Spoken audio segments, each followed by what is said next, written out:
తెలంగాణ అసెంబ్లీలో కీలక ఘట్టం ఆవిష్కృతమైంది. బీఆర్ఎస్ సర్కార్ తెచ్చిన ధరణి స్థానంలో కాంగ్రెస్ సర్కార్ భూభారతి బిల్లును తీసుకొచ్చింది. శాసనసభలో ఆర్ఓఆర్ 2024 బిల్లును రాష్ట్ర ప్రభుత్వం ప్రవేశపెట్టింది. రెవెన్యూ శాఖ మంత్రి పొంగులేటి శ్రీనివాసరెడ్డి భూభారతి బిల్లును ప్రవేశపెట్టారు. భూభారతి కొత్త విధి విధానాలు బిల్లు యొక్క ఆవశ్యకతను సభకు మంత్రి తెలిపారు. గత ప్రభుత్వ హయాంలో తెచ్చిన ధరణితో ప్రజలు తీవ్ర ఇబ్బందులు పడ్డారన్నారు. భూభారతితో ప్రజలకు మేలు జరుగుతుందన్నారు. రోజు భూమి చుట్టూ మనిషి జీవితం ముడిపడి ఉంటుంది. తరతరాలుగా మనిషి జీవితానికి భూమికి విడదీయరాని అనుబంధం ఉంది. భూమి పేదరికాన్ని దూరం చేస్తుంది, ఆత్మగౌరవంతో బతికే అవకాశాన్ని ఇస్తుంది, కష్టానికి తగిన ఫలితాన్ని ఇస్తుంది. గ్రామాల్లో భూమే ప్రధాన జీవనాధారం. భూమిని నమ్ముకొని బతికే కష్టజీవుల కంటికి రెప్పలా చూసుకునే బాధ్యత ప్రభుత్వాలది. కానీ గత ప్రభుత్వం దీన్ని విస్మరించింది. ఉమ్మడి రాష్ట్రంలో కాంగ్రెస్ ప్రభుత్వం ఆనాడు 1971లో తీసుకొచ్చిన ఆర్ఓఆర్ చట్టం 49 ఏండ్లు విజయవంతంగా ఆనాడు ఉమ్మడి ఆంధ్రప్రదేశ్ లో కానివ్వండి, రాష్ట్ర విభజన జరిగిన తర్వాత కూడా సుమారు 7 సంవత్సరాలు ఆ చట్టమే ఉన్నది. ప్రజల అవసరాలే లక్ష్యంగా అసైన్డ్ ల్యాండ్స్ మొదలు అనేక విధాన నిర్ణయాలని గత కాంగ్రెస్ ప్రభుత్వం ఇందిరమ్మ రాజ్యం తీసుకొచ్చింది. కాంగ్రెస్ అంటేనే ప్రజలకి ఒక భద్రత, భరోసా. అందుకే ఇప్పటికీ ఇందిరమ్మ ప్రభుత్వం అన్న ప్రజల గుండెల్లో పెట్టుకొని చూస్తున్నారు. కానీ వేలాది పుస్తకాలు చదివిన మేధావి 2020 ఆర్ఓఆర్ చట్టం ద్వారా తీసుకొచ్చిన ధరణి పోర్టలతో 3 ఏళ్లలోనే లక్షలాది కొత్త సమస్యలు తలెత్తాయి. ఉన్న నాలుకకి మొందేస్తే కొండ నాలుకకి మొందే. ఇక హరీష్ రావు మంత్రి కోమటిరెడ్డి వెంకటరెడ్డి మధ్య మాటల యుద్ధం జరిగింది. హరీష్ రావుకు దబాయించడం మాత్రమే తెలుసన్నారు. కమిషన్ కాళేశ్వరం కట్టారన్నారు. దీనికి హరీష్ రావు కౌంటర్ ఇచ్చారు. అసెంబ్లీలో డ్రంక్ అండ్ డ్రైవ్ టెస్టులు నిర్వహించాలని డిమాండ్ చేశారు. మంత్రులు తాగి వచ్చి మాట్లాడుతున్నారని సంచలన వ్యాఖ్యలు చేశారు. కాళేశ్వరం కమిషన్ హరీష్ రావు అని ఒప్పుకుంటున్నా. నేను ఎక్కడన్నా కమిషన్ ₹1 తీసుకున్నట్టు నువ్వు బినామీ నారాయణ స్కూల్స్ కొన్నావా, కాళేశ్వరం కొన్నావా, కమిషన్ తిన్నావా ప్రూవ్ చేస్తున్నావు. నా మీద ₹1 నా రాజకీయ జీవితంలో రెడీ కాదు. ఇప్పుడు పోదాం, అర్జెంట్ చేయండి. అరే నువ్వు చిన్న మావజాటు అల్లునిగా 10,000 కోట్లు దోచుకున్న దొంగ. వీళ్ళు మాట్లాడు అధ్యక్ష గురించి నా మీద.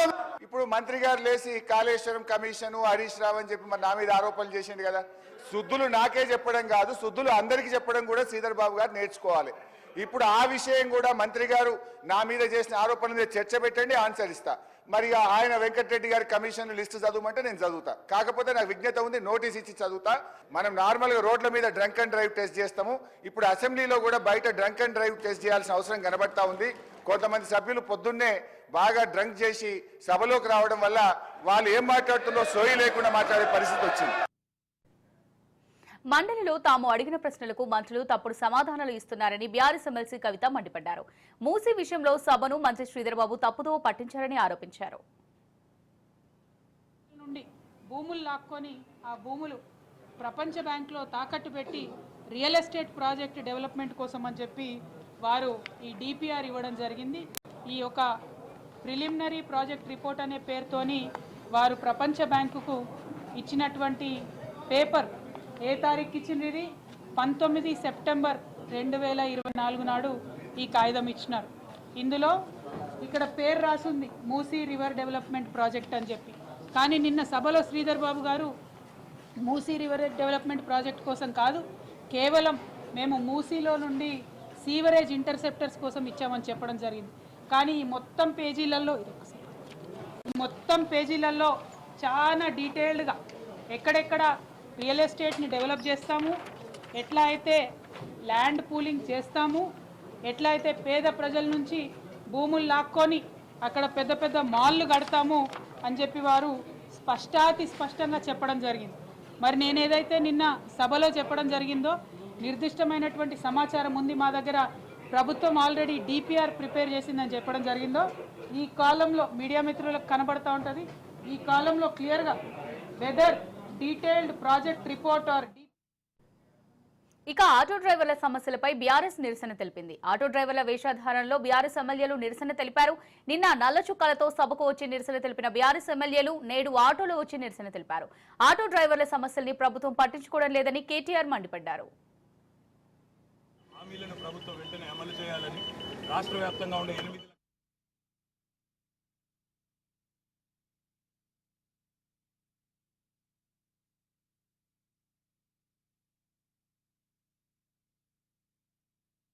రాష్ట్ర వ్యాప్తంగా ఉన్న లక్షలాది మంది ఆటో డ్రైవర్ల కుటుంబాల పక్షాన మా పార్టీ అధ్యక్షులు పెద్దలు కేసీఆర్ గారి ఆదేశం మేరకు ఇవాళ మేము రాష్ట్ర ప్రభుత్వాన్ని డిమాండ్ చేస్తున్నది ఒకటి, ఏ మాట అయితే మీరు ఇచ్చారో, ఏ హామీలు అయితే మీరు ఇచ్చారో వెల్ఫేర్ బోర్డు ఏర్పాటు చేస్తామని, అదే విధంగా ప్రతి కుటుంబానికి 12,000 రూపాయలు ఇస్తామని, ఇన్సూరెన్స్ పెంచుతామని, లోన్ల సౌకర్యము పెంచుతామని రకరకాల హామీలు ఏవైతే ఇచ్చి ఓట్లు వేయించుకున్నారో ఆ హామీలు నిలబెట్టండి.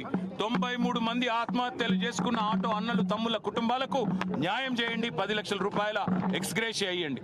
దాంతో పాటు మరొక ప్రాణం పోకుండా వెంటనే విశ్వాసాన్ని నింపే విధంగా చర్యలు ప్రారంభించాలి. లేకపోతే ఈ ప్రభుత్వాన్ని వదిలిపెట్టం. వాయిదా తీర్మానం. బీఆర్ఎస్ ఆటో కార్మికులపై ముసిలి కన్నీరు కారుస్తుందని మంత్రి పొన్నం ప్రభాకర్ ఫైర్ అయ్యారు. ఆటో కార్మికులు వేసుకునే డ్రెస్సులు వేసుకోవడం, బేడీలు వేసుకుని వేషాలు వేయడం రాజకీయ డ్రామాలేనని విమర్శించారు. కార్మికుల పైన ముసలి కన్నీరు కారుస్తా ఉంది. నిజంగా వాళ్ళు ప్రభుత్వం 10 సంవత్సరాలు ఉన్నప్పుడు ఆర్టీసీ కార్మికులు తీసుకున్న సంక్షేమ కార్యాలయం అని ఉంటే చెప్పాలి.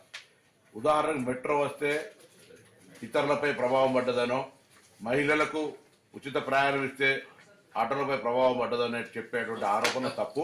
మేము ఎక్కడ కూడా బస్సు ప్రయాణికుల ఇంటికి వెళ్ళడం లేదు. బస్సు గతంలాగానే బస్టాండ్ నుంచే పోతా ఉంది. ప్రజలు ఇంటి దగ్గర నుంచి బస్టాండ్కి రావడానికి ఆటోలు వాడుకుంటా ఉన్నారు. అవును, ఎన్నికల హామీ మేము 12,000 రూపాయలు సంవత్సరానికి ఇస్తామని చెప్పినాం. మీ నిర్వాహకం వల్ల, ఆర్థిక సంక్షోభం వల్ల ఈ సంవత్సరం ఇవ్వలేకపోయినాం. భవిష్యత్తులో తప్పకుండా ఆటో కార్మికులు ఆదుకునే బాధ్యత మా ప్రభుత్వానికి ఉన్నది. ఇటువంటి రాజకీయ క్రీడలు మీరు ఒక రోజు కొరకు ఏదో ఆటో కార్మికులు వేసుకున్న డ్రెస్సులు వేసుకొని ఇతరత్ర ఏదో. తెలంగాణ కాంగ్రెస్ నేతలు చలో రాజ్ భవన్ నిర్వహించారు. ఈ నిరసనలో సీఎం రేవంత్ రెడ్డి, కాంగ్రెస్ నేతలు పాల్గొన్నారు. కేంద్ర ప్రభుత్వానికి వ్యతిరేకంగా నినాదాలు చేశారు. అదానీ వ్యవహారం, మణిపూర్ అల్లర్లపై కేంద్రం స్పందించాలని నినాదాలు చేశారు.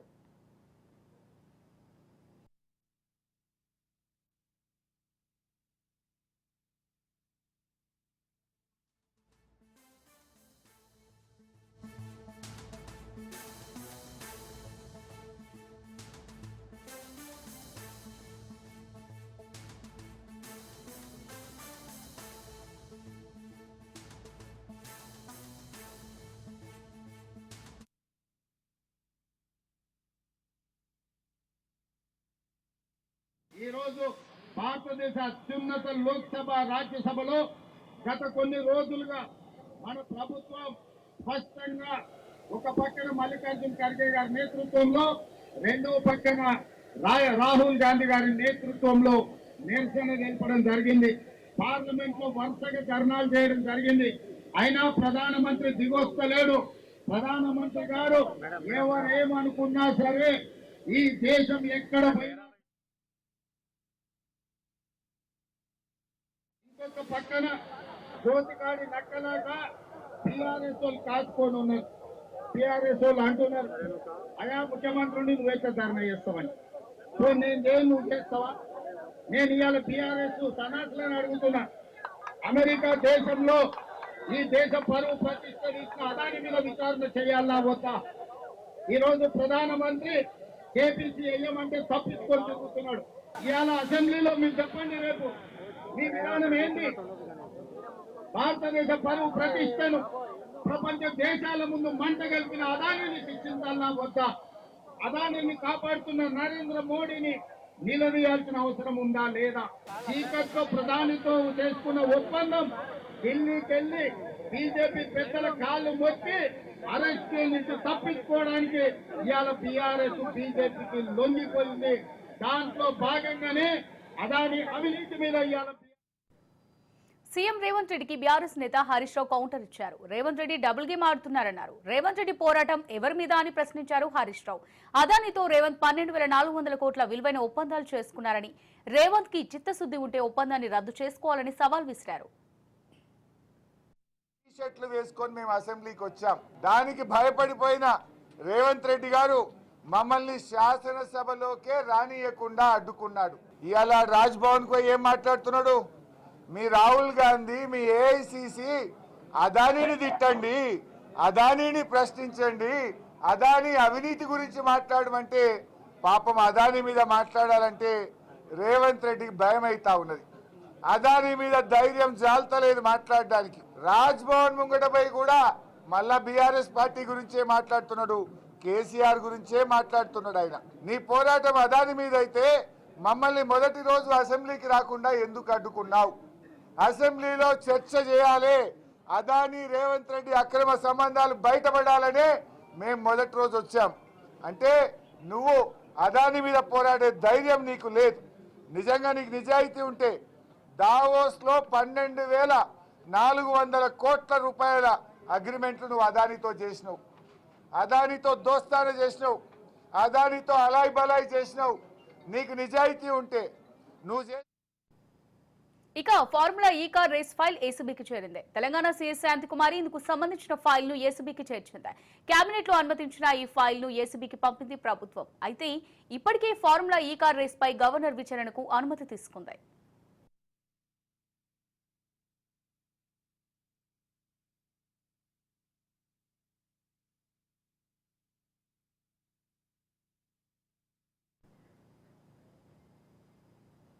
ఫార్ములా ఈ రేస్ వ్యవహారంపై ఈ శాసనసభలోనే చర్చ జరపాలని తెలంగాణ సీఎం రేవంత్ రెడ్డికి బీఆర్ఎస్ వర్కింగ్ ప్రెసిడెంట్ కేటీఆర్ లేఖ రాశారు. దమ్ముంటే చర్చ పెట్టాలని తాను ప్రభుత్వాన్ని డిమాండ్ చేస్తున్నానన్నారు. ఈ మేరకు ఆయన సీఎంకు రాసిన లేఖను ఎక్స్ వేదికగా ట్వీట్ చేశారు. ఫార్ములా ఈ రేస్ వ్యవహారంలో ఎలాంటి అవకతవకలు జరగలేదని, అసెంబ్లీలో చర్చ జరిగితే నిజానిజాలు వెలుగులోకి వస్తాయన్నారు. ఈ వ్యవహారంలో గత కొన్ని నెలలుగా తనపై, గత బీఆర్ఎస్ ప్రభుత్వంపై కాంగ్రెస్ ప్రభుత్వం నేతలు నిరాధార ఆరోపణలు చేస్తున్నారని వాపోయారు.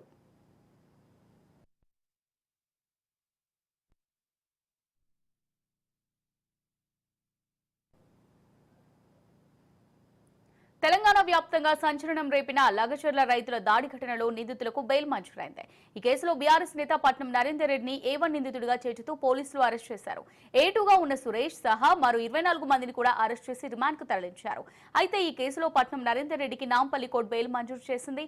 సురేష్తో సహా మిగిలిన 24 మందికి కోర్టు బెయిల్ మంజూరు చేసింది. నరేందర్కు 50,000 రూపాయల పూచీకత్తు విధించగా మిగిలిన వారికి 20,000 రూపాయల పూచీకత్తు విధిస్తూ నాంపల్లి స్పెషల్ కోర్టు బెయిల్ మంజూరు చేసింది.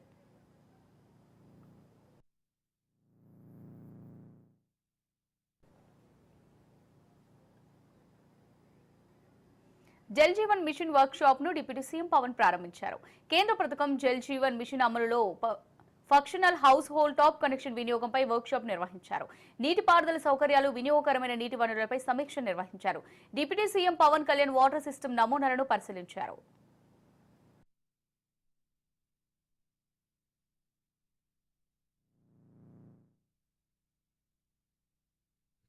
అసలు 2019లో కేంద్ర ప్రభుత్వం దీనిని ప్రతి రాష్ట్రాలకి మీకు ఎంతెంత అవసరాలు ఉన్నాయని, మీ నీటి అవసరాలకి ఎంత కావాలి మీకు డబ్బులను అడిగితే ఉత్తరప్రదేశ్ 1,500 కోట్లు అడిగింది, మధ్యప్రదేశ్ 83,000 కోట్లు అడిగింది, కేరళ 45,000 కోట్లు అడిగింది.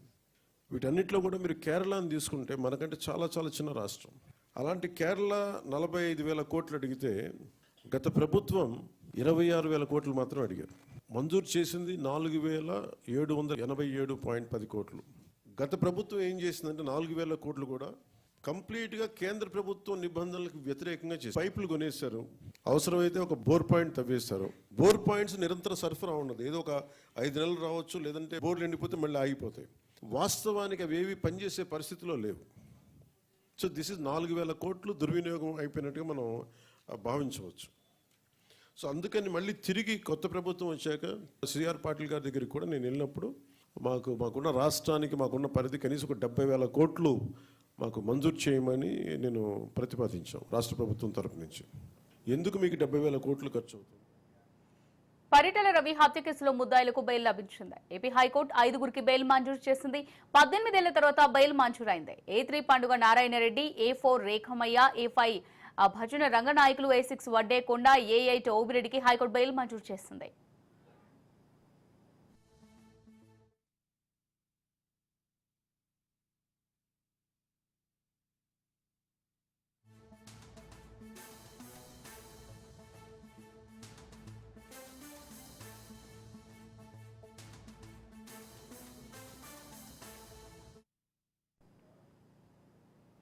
కొమురంభీం ఆసిఫాబాద్ జిల్లాను పులుల భయం వీడటం లేదు. మాకుడి రైల్వే స్టేషన్ వద్ద ట్రాక్ దాటుతూ కనిపించింది పులి. దీంతో పులి సమాచారాన్ని రైల్వే సిబ్బంది ఫోన్లో రికార్డ్ చేశారు. రైల్వే సిబ్బంది అటవీ శాఖకు సమాచారం అందించారు.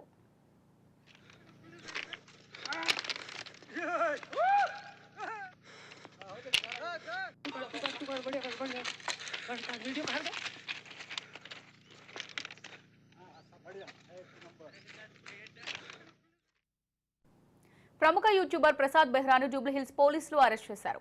వెబ్ సిరీస్ షూటింగ్ సమయంలో యువతిపై లైంగిక వేధింపులు చేయడమే కాక అసభ్య పదజాలంతో పలుమార్లు దూషించాడని, ప్రైవేట్ పార్ట్ తాకుతూ అవమానించాడని ఫిర్యాదు చేసింది. ప్రసాద్ బెహ్రాపై 75/2, 79, 351/2 BNS సెక్షన్స్ కింద కేసు నమోదు చేశారు పోలీసులు. బాధితురాలి ఫిర్యాదుతో పోలీసులు బెహ్రాను అరెస్ట్ చేసి కోర్టులో హాజరుపరిచారు. అనంతరం రిమాండ్కు తరలించారు. యూట్యూబర్ బెహ్రా రీసెంట్ గా రిలీజ్ అయిన కమిటీ కుర్రాలు సినిమాతో నటుడిగా గుర్తింపు తెచ్చుకున్నారు.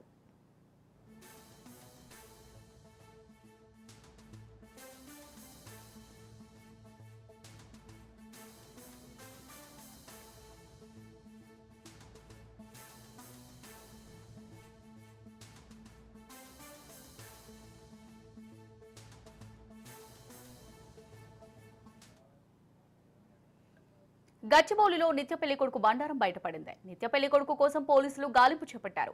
matrimony.comలో అందమైన ఫోటోలు పెట్టి పెళ్లి ప్రకటనలు చేస్తూ పలువురిని మోసం చేశారు. ఇప్పటికే 50 మందిని మోసం చేసిన వంశీ రీసెంట్ గా ఓ డాక్టర్ను పెళ్లి చేసుకుంటానంటూ చీట్ చేశారు.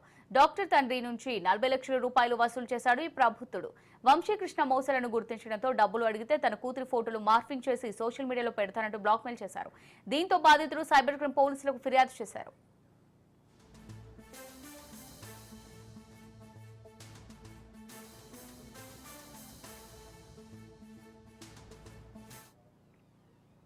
ఆగ్నేయ బంగాళాఖాతంలో అల్పపీడనం మరింత బలపడింది. దీంతో ఏపీలో 3 రోజుల పాటు వర్షాలు కురుస్తాయని వాతావరణ శాఖ వెల్లడించింది. అల్పపీడనం కారణంగా 2 రోజుల పాటు ఉత్తరాంధ్రలో అక్కడక్కడ భారీ నుంచి అతి భారీ వర్షాలు కురిసే అవకాశం ఉందని తెలిసింది. నైరుతి బంగాళాఖాతంలో అల్పపీడనం కేంద్రీకృతమై ఉందని ఐఎండీ తెలిపింది.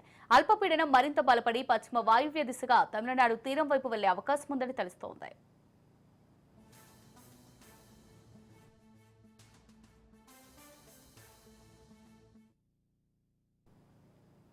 పార్లమెంట్లో అంబేద్కర్ క్రెడిట్ పై బీజేపీ కాంగ్రెస్ మధ్య వార్ కంటిన్యూ అవుతోంది. అంబేద్కర్ ను అవమానించింది బీజేపీనేనని కాంగ్రెస్ చీఫ్ మల్లికార్జున ఖర్గే ఆరోపించారు. హస్తం లీడర్లకు ఘాటుగానే కౌంటర్ ఇచ్చారు ప్రధాని మోదీ. దీనికి ఖర్గే స్పందించారు. అమిత్ షాను మోదీ వెనకేసుకొస్తున్నారని వ్యాఖ్యానించారు. వెంటనే అమిత్ షాను కేబినెట్ నుంచి తప్పించాలన్నారు. ఒకరి తప్పులను మరొకరు కప్పిపుచ్చే ప్రయత్నం చేస్తున్నారని ఖర్గే ఆరోపించారు.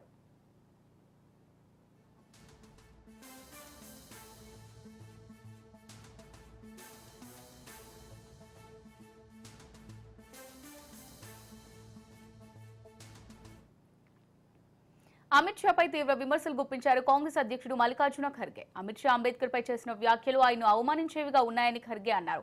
వెంటనే అమిత్ షాను కేబినెట్ నుంచి తొలగించాలని డిమాండ్ చేశారు. एक बात उन्होंने कही जो बहुत ही एक कंडेमेबल है.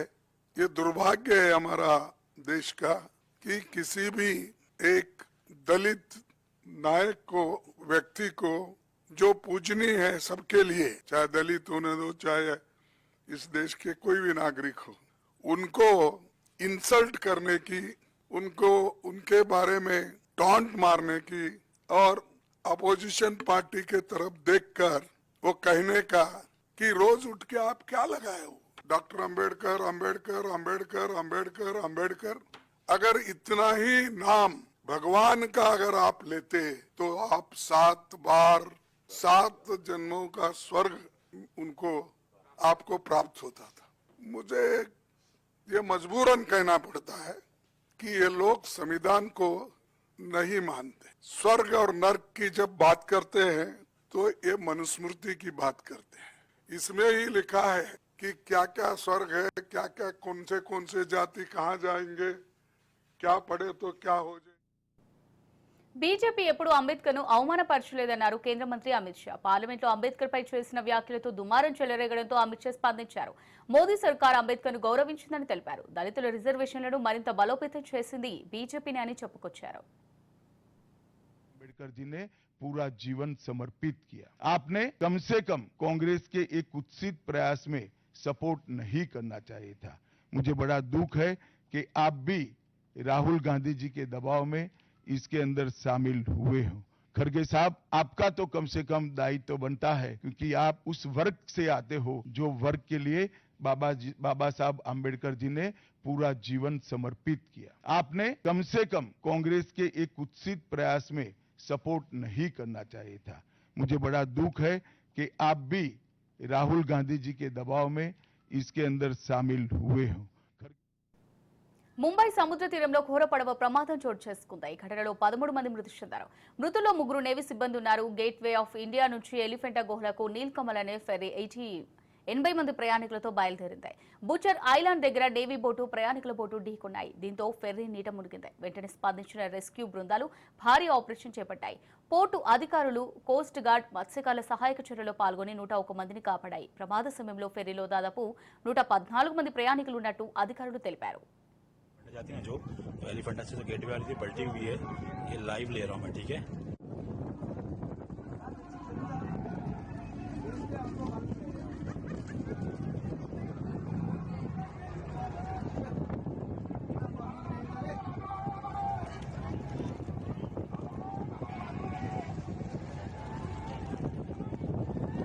जैन ये बोट है ना यहाँ पे। బోటు ప్రమాదంపై సీఎం ఫడ్నవీస్ దిగ్భ్రాంతి వ్యక్తం చేశారు. మృతుల కుటుంబాలకు 5 లక్షల చొప్పున పరిహారం ప్రకటించారు.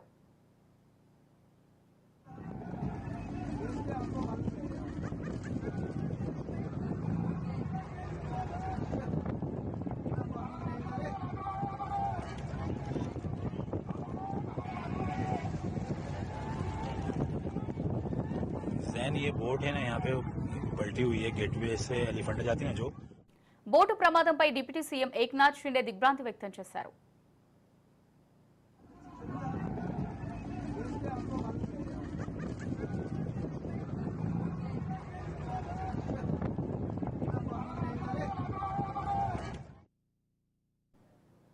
ఉక్రెయిన్ అధ్యక్షుడు జెలెన్స్కీ చేసిన ట్వీట్ సోషల్ మీడియాలో వైరల్ గా మారింది. మృతి చెందిన ఉత్తర కొరియా సైనికుల ముఖాలను పుతిన్ సేనలు కాల్చేస్తున్నాయన్నారు.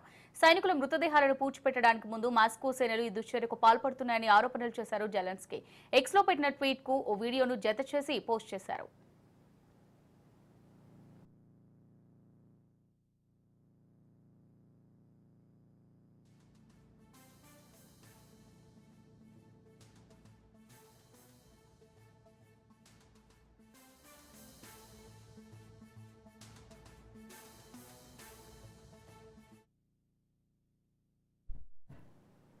స్టాక్ మార్కెట్ సూచీలు నష్టాల్లో ముగిశాయి. సెన్సెక్స్ 502 పాయింట్లు, నిఫ్టీ 137 పాయింట్ల చొప్పున నష్టపోయాయి. సెన్సెక్స్ ఉదయం నష్టాలతో ప్రారంభమైనప్పటికీ కాసేపు లాభాల్లో కదలాడింది. తర్వాత నష్టాల్లోకి జారుకున్నాయి. ఏ దశలోనూ కోలుకోలేదు. చివరకు 502 పాయింట్ల నష్టంతో 80,182.20 వద్ద స్థిరపడింది. ఇక నిఫ్టీ 137 పాయింట్ల నష్టంతో 24,198 వద్ద ముగిసింది.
రైట్, బ్రేకింగ్ న్యూస్ అయితే చూస్తున్నాం. జమిలీ ఎన్నికలపై కేంద్రం జేపీసీని ఏర్పాటు చేసింది.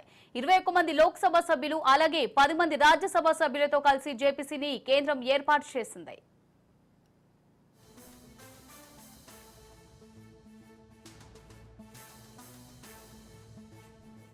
రైట్, జమిలీ ఎన్నికలపై కేంద్రం జేపీసీని ఏర్పాటు చేసింది. 21 మంది లోక్సభ సభ్యులు, 10 మంది రాజ్యసభ సభ్యులతో కలిసి జేపీసీ ఏర్పాటు చేసింది కేంద్రం.